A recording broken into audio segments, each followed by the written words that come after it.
In this video, we're going to talk about the maximum and minimum values of a function on a given interval. These are called extreme values. So let's consider the graph of a cubic function shown on the right. The function f of x equals 2x cubed plus 3x squared minus 12x plus 2, specifically over the interval where -3 is less than or equal to x is less than or equal to 2.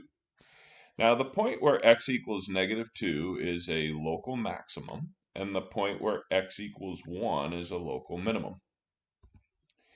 Both of these points have horizontal tangents, which means that the derivative at both of those points is equal to 0. Therefore, what we're going to do is come up with an algorithm for determining maximum and minimum values on an interval, a less than or equal to x, less than or equal to b. Both of these, whether it's a maximum value or a minimum value, are called optimum values, and the process of finding optimum values is called optimization. And what we're going to do is when given a function like this one up at the top, we're going to solve for x where f prime of x equals 0. And that'll give us the points shown with the horizontal tangent. Then we're going to evaluate f of x for all x values determined in that step, which gets us through the second bullet point.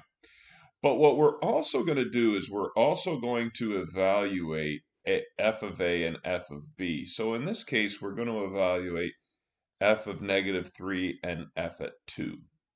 The maximum value of f on the interval will be the greatest of all the y values of f at -2 or f at 1 or f at -3 or f at 2, and the minimum value of f on the interval will be the lowest of all those y values. Now, like it indicates in the last bullet point, you might be wondering, well, why would we check the n values? The reason is it's possible, as we'll see in the next example, to make the interval that you're given so wide that the curve actually extends above the local maximum here. We call that point at -222 a local maximum because it is the highest point in its neighborhood. But if we spread that function out, if we spread the domain that we're given out wide enough to the right, the function will continue high enough up that it'll actually get a y value greater than that local maximum because we're no longer in the neighborhood of that local maximum we've extended out. Or similarly, if we extended this particular function out far enough to the left, as we'll see in a minute, we would get a point that was actually lower than the local minimum that we got in this neighborhood over here. So as you'll see in a later example, it's important to check the y values of those domain endpoints as well.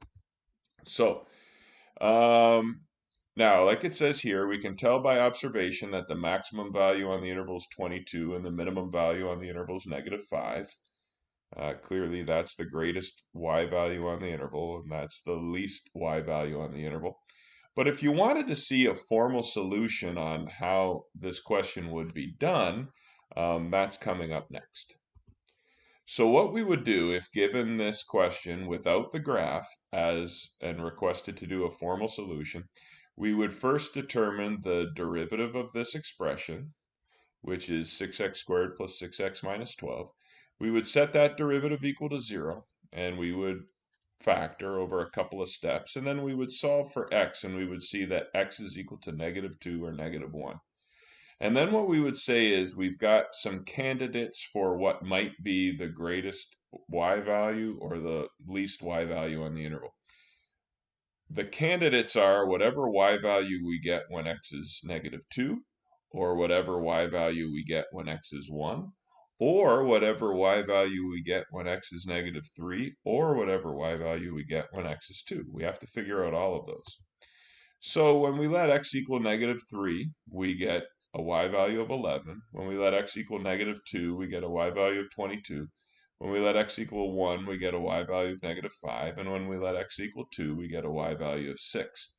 Now, you see all those on the right-hand side, but again, we're pretending we don't have access to the graph.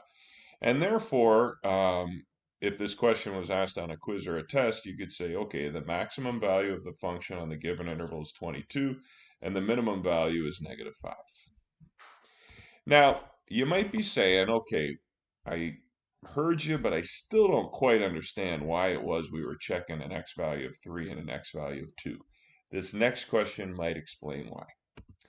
Suppose we wanted to determine the maximum and minimum values of the same function we had a minute ago, 2x cubed plus 3x squared minus 12x plus 2, but now we've changed the interval a little bit. It's -4 to 2 rather than -3 to 2. Well, if we were to do that, we would follow the same steps we did a moment ago, determine the derivative and set it equal to 0 and solve for x. We already know x will be -2 and 1, just like it was a couple minutes ago. And then we'll test all of our y values. So we'll let x be -4 and x be -2 and x be 1 and x be 2. Again, we're letting x be both of the n values of the domain, and we're also letting x be any value of x that made the derivative be 0 in between. And what we get is that the maximum value of the function on the interval is 22, but now the minimum value is -30. And you might be thinking, well, how could that be? If the first derivative is not 0, how could that be a lower number than this? And perhaps the graph will point it out. You see, when we have a wide enough interval, when our interval was only from here to here, this was definitely the lowest point. But when we extended that interval 1 unit out to the left, that allowed the curve to go so far down that the lowest point was no longer a point that had a first derivative equal to 0. So that's why we have to test those n values. And same thing happens to the far right. If I extended that out just 1 more unit out to the right, we'd get a y coordinate way up here, and this would no longer be the maximum value on the whole interval given. So again, it's important to check those n values, but the algorithm is basically set the derivative equal to 0, solve for x, keep any x values that are in the domain given in the question. So in this case, the domain was -4 to 2, so we kept both an x value of -2 and an x value of 1. Had we gotten an x value of 5 or something outside the domain, we would not have kept that. And then what we do after keeping the x values in the domain given that set the first derivative equal to 0, we determine the y values at those x values as well as the y values at the n values of the domain given.